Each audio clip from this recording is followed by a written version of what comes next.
آپ نے کبھی فلموں کے اندر یہ منظر دیکھا ہوگا کہ ایک سرکس ہے،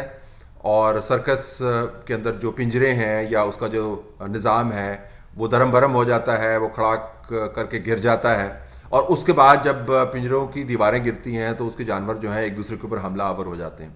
احتساب کا جو سرکس ہے پاکستان کے اندر، اس کا بھی حال کچھ آپ کو ایسا ہی بنتا ہوا نظر آ رہا ہے۔ اس کی دیواریں ٹوٹ پھوٹ رہی ہیں، اور اس کے بعد جو اندر پنجرے میں بند تھے پرفارمرز، وہ ایک دوسرے کے اوپر حملہ آور ہو رہے ہیں۔ جو لیٹسٹ ایگزامپل آپ کو ملتی ہے وہ یو کے سے ملتی ہے۔ یو کے سے اس احتساب کے سرکس کی دیواروں کے گرنے کا عمل جو ہے اس کا آغاز جو ہے یو کے سے آپ کو ہوتا ہوا نظر آتا ہے، براڈ شیٹ کیس کے حوالے سے۔ کبھی موسوی صاحب نے اب یہ الزام لگایا ہے، براڈ شیٹ والا ہے جنہوں نے پاکستان سے بڑے پیسے کھینچے ہیں، اب یہ الزام لگایا ہے کہ پاکستان سے اپنی رقم کی واپسی کے لیے انہوں نے ڈیلی میل کا جو بڑا مشہور رپورٹر ہم نے بنایا وہ ڈیوڈ روز، اس کا اگر آپ ڈی پی دیکھیں تو جو بندہ اس قسم کا اپنا ڈی پی لگا سکتا ہے، رپورٹر کس قسم کا ہوگا۔ بہرحال ڈیوڈ روز صاحب نے ان کی میٹنگ کروائی شہزاد اکبر صاحب جو وزیر اعظم کے خصوصی مشیر ہیں برائے احتساب، اور اس نے الزام لگایا کہ ڈیوڈ روز جو بہت بڑا صحافی بتایا جاتا ہے، جس نے سٹوریز بھی کیں اور یہ بتایا جی کہ شہباز شریف نے کس طریقے سے ڈیفڈ کے کھاتے میں جو فنڈز آئے پاکستان میں برطانوی ٹیکس پیئر کے، وہ انہوں نے ہڑپ کر لیے اور ہڑپ کر کے انہوں نے باہر ریپیٹریٹ کر دیے، وہ اس کا لائبل کا کیس بھی چل رہا ہے۔ اس صاحب نے باقاعدہ کٹ مانگا کہ جی اے جڑا معاملہ طے ہوئے گا یہ میرے پیسے کنے بنن گے۔ یہ کبھی موسمی نے الزام لگایا ڈیوڈ روز کے اوپر جو بڑا صحافی بنا پڑتا ہے۔ ڈیوڈ روز صاحب کو تو پھر اب پریشانی پڑ گئی کہ میرے اوپر الزام لگ گیا ہے، میں تو میری ساری صحافت جو ہے وہ فارغ ہو جائے گی۔ ویسے بھی فارغ صحافت ہے، لیکن یو کے اندر کافی آپ کو تسلی کے ساتھ صحافت کرنے دی جاتی ہے اگرچہ آپ چھکے بھی بے شک مار رہے ہوں۔ تو ڈیلی میل کی جو ریپوٹیشن ہے وہ بھی سب کے سامنے ہے۔ بہرحال تو ڈیوڈ روز صاحب نے کہا جی کہ میں شہزاد اکبر کو بہت عرصے سے جانتا ہوں، کچھ 6 سال ہو گیا مجھے یا اس سے بھی طویل عرصہ، اور میں نے تو صرف میٹنگ جو ہے وہ دوستی کے اندر کروائی تھی ان کی کبھی موسوی صاحب کے ساتھ تاکہ ان کا معاملہ طے ہو جائے، اور میں نے کوئی پیسے شیسے نہیں مانگے۔ شہزاد اکبر صاحب یہ فرماتے ہیں کہ ہاں میٹنگ تو ہوئی تھی، اور میں تو میٹنگ وہاں پر کرنے کے لیے گیا تھا ڈیوڈ روز کے ذریعے کبھی موسوی کے ساتھ، تاکہ جو وہ ہمیں پیسے چارج کر رہا ہے یا ڈیمانڈ کر رہا ہے کوئی 29 ملین پاؤنڈز کے قریب یا اس سے زیادہ، میں اس میں ذرا ڈسکاؤنٹ کرواؤں کہ یار یہ دیکھو پاکستان کو اتنی بڑی پھکی نہ دو، پھکی دو لیکن زیادہ پھکی نہ دو۔ یہ تمام جو گورکھ دھندا ہے یہ گھومتا ہے اس خواہش کے گرد کہ کسی نہ کسی طریقے سے احتساب کے کھاتے کو اس برے طریقے سے پھیلا دیا جائے کہ لوگوں کو اس کی سمجھ نہیں آئے۔ نمبر 2، اس کھاتے کے اندر شریف فیملی اور زرداری صاحبان کے جو سیاسی نیٹ ورکس ہیں ان کو ایسے پھنسا دیا جائے کہ پاکستان کے اندر اپوزیشن نام کی نہ رہے۔ اب صورتحال یہ ہے کہ کبھی موسوی صاحب یہ بتا رہے ہیں کہ میں نے اپنے پیسے یعنی جو پاکستانی ٹیکس پیئر کے پیسے ہیں اس کے حصول کے لیے شہزاد اکبر صاحب کے دوست سے رابطہ کیا، اور اس دوست نے وہ میٹنگ سیٹ اپ کروائی اور شہزاد اکبر صاحب وہاں پر پہنچ گئے، اور اس دوست نے بھی یعنی ڈیوڈ روز نے اس میٹنگ کے اندر سے اپنا حصہ مانگا۔ اب بڑے سوال یہاں پر جنم لیتے ہیں۔ کبھی موسوی صاحب کے بارے میں تو سوال کافی میں پہلے اٹھا چکا ہوں، لیکن یہ بھی اب آپ کو سوال اٹھانا چاہیے، ایک ایسا شخص جو پاکستان کے اندر موجود ہر قسم کی لابنگ کر رہا ہے پاکستان کے ٹیکس پیئر کے پیسے کو کھینچنے کے لیے، وہ اکاؤنٹیبلٹی کے معاملے کے ساتھ کتنا سنجیدہ ہوگا اور کتنا معتبر آدمی ہوگا، ایک۔ نمبر 2، ڈیوڈ روز صاحب جو ہیں جن کے بارے میں نے پہلے آپ کو بتایا کہ بڑے صحافی بنتے ہیں اور ان کی سائٹیشنز دی جاتی ہیں حکومت کے لوگوں کی طرف سے، اور ان کو ڈیفینڈ کرنے والے، ان کی سٹوریز کو ڈیفینڈ کرنے والوں میں جو ٹاپ موسٹ بندہ ہے وہ شہزاد اکبر خود ہیں۔ ان کے کوٹس موجود ہیں جی کہ نہیں، ڈیلی میل کے اندر جو سٹوری آئی ہے کہ ڈیفڈ کے فنڈز جو ہیں شہباز شریف نے جو ہے وہ کھا گئے اور باہر بھجوا دیے، اس کے اندر بڑی جان ہے، کیونکہ ہم نے جو ریفرنس فائل کیے ہوئے ہیں ادھر نیب کے اندر، ہم سے مراد حکومت نہیں، یعنی پاکستان کی طرف سے ریفرنس فائل ہوئے ہیں نیب کے شہباز شریف کے خلاف، اس کے اندر یہ بات ثابت ہو گئی ہے۔ تو شہزاد اکبر صاحب ڈیوڈ روز کو ڈیفینڈ کرتے ہیں۔ ڈیوڈ روز جو ہے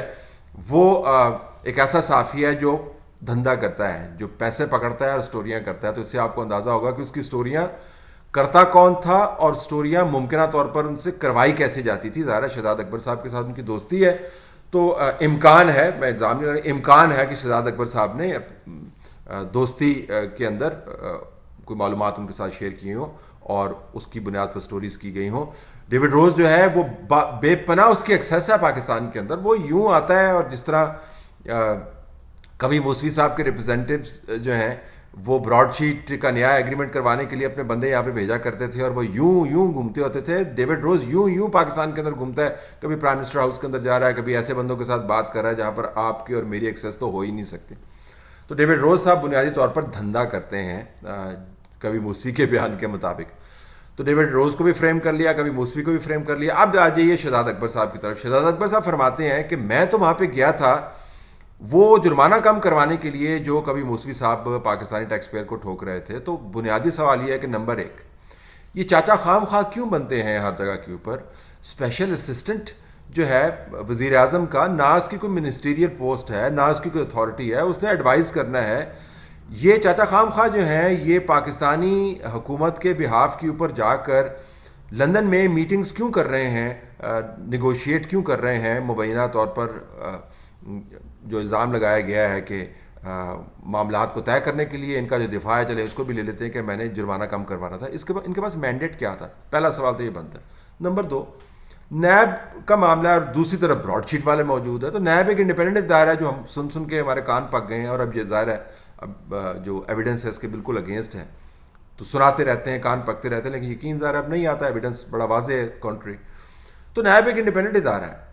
تو نیب ایک انڈیپینڈنٹ ادارہ ہے, اس نے کیا مینڈیٹ دیا ہوا ہے شہزاد اکبر صاحب کو کہ آپ جائیں ہمارے بہاف کے اوپر آپ نیگوشیٹ کریں؟ نمبر 3, جو کبھی موسوی نے پہلے الزام لگائے ہیں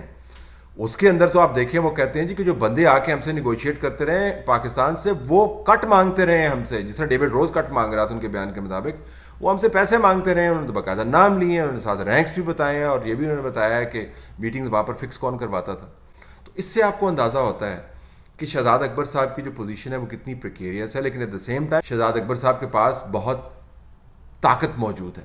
اتنی طاقت موجود ہے کہ جب ملک ریاض کے اوپر یو کے کی جو نیشنل کرائم ایجنسی ہے انہوں نے جرمانے ٹھوکے, اور میرے خیال میں 190 ملین پاؤنڈز تھا یا کیا, اور وہ کہا کہ پاکستان سے یہ پیسے گئے تھے, یعنی یہ money laundering, genuine money laundering جو ہے وہ اسٹیبلش ہوتی ہے. تو انہوں نے سیٹلمنٹ وغیرہ کر لی, وہ پیسے پاکستان میں آئے. اب وہ پیسے پاکستان میں آئے, ان پیسوں کو آگے سپریم کورٹ کے اکاؤنٹس میں کیسے بھیجنا ہے, شہزاد اکبر صاحب نے خبروں کے مطابق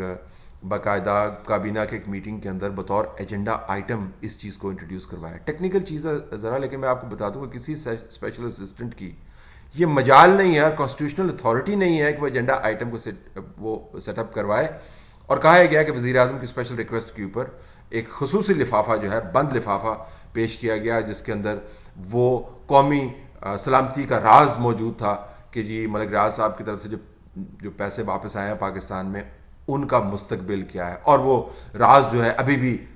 راز ہی ہے, کیونکہ جو لفافہ جو بند پیش کیا گیا تھا, پتہ نہیں اس کے اندر باقاعدہ کوئی پلان تھا یا خالی کاغذ تھے, کسی نے کھول کے اس کو دیکھا ہو تو پتا ہو, تو وہ سیکرٹ ہے اس وقت. تو سوال یہ پیدا ہوتا ہے کہ شہزاد اکبر صاحب جو ہر جگہ پر دندناتے پھرتے ہیں, جو نیگوشیٹ کرتے پھرتے ہیں, جو کبھی موسوی کے ساتھ میٹنگز کرواتے پھرتے ہیں, جو ڈیوڈ روز کے ساتھ اتنی دوستیاں نبھاتے پھرتے ہیں, ان کی طاقت کیا ہے؟ ایک بندہ جو ہے جو practically comes from nowhere, اس کی طاقت کیا ہے؟ وہ کہاں سے اتنا معتبر اور طاقتور ہو گیا؟ ایک خیال یہ ہے کہ چونکہ وزیر اعظم کے بہت خصوصی معاون ہیں تو ان کی قانونی اور آئینی طور پر تو طاقت نہیں ہے, لیکن چونکہ قربت اتنی ہے تو یہ ایک نیا ورژن ہے جہانگیر ترین کا. یعنی جیسا جہانگیر ترین جو ہے بغیر کوئی بڑا عہدہ رکھے ہوئے یا ایک عمومی سا عہدہ رکھے ہوئے سارے پاکستان میں پی ٹی آئی کی کسی زمانے میں سیاست چلایا کرتے تھے, شہزاد اکبر صاحب اسی قربت کی وجہ سے سیاست چلاتے ہیں. ایک دو اور بھی تھیریز ہیں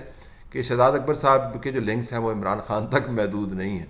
لیکن اس کے اوپر ہم دوبارہ کوئی اسٹیج کریں گے اور آپ کو بتائیں گے کہ وہ تھیری کیا ہے. فی الحال بنیادی سوال تو یہ ہے کہ وہ سٹوریز جس جرنلسٹ کے ذریعے کروائی جاتی تھیں اور جو کوٹ کی جاتی تھیں ہر طرف کے, جی دیکھیں اب تو بین الاقوامی طور پر بھی ثابت ہو گیا کرپٹ مافیا ہے, ان سٹوریز کا لکھنے والا جو ہے وہ ایسا 2 نمبر آدمی ہے.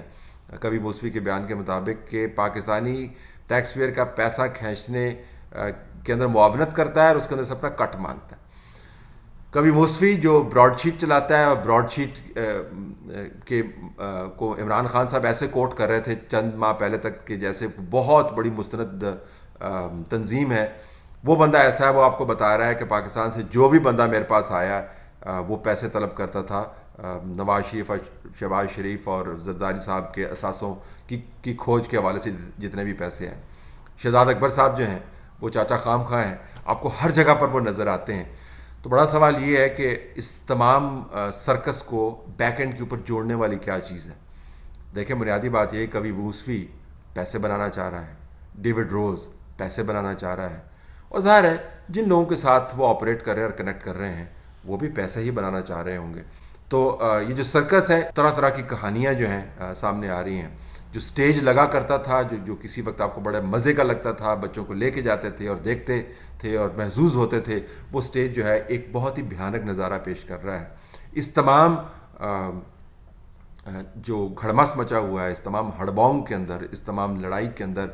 ملک کا بہرحال کباڑا ہو رہا ہے، ملک کی ریپوٹیشن کا بھی، ملک کے اندر لوگوں کے ٹرسٹ کا بھی، اور اس گورننس کا بھی، جس کو کرنے کا وقت نہیں ہے، کیونکہ ہم نے ہر وقت سرکس کے ذریعے لوگوں کو محظوظ کرنے کا اہتمام کرنا تھا. اب وہ سرکس جو ہے بہرحال محظوظ ہونے کا باعث نہیں بنتا، وہ شرمندگی کا باعث بنتا ہے.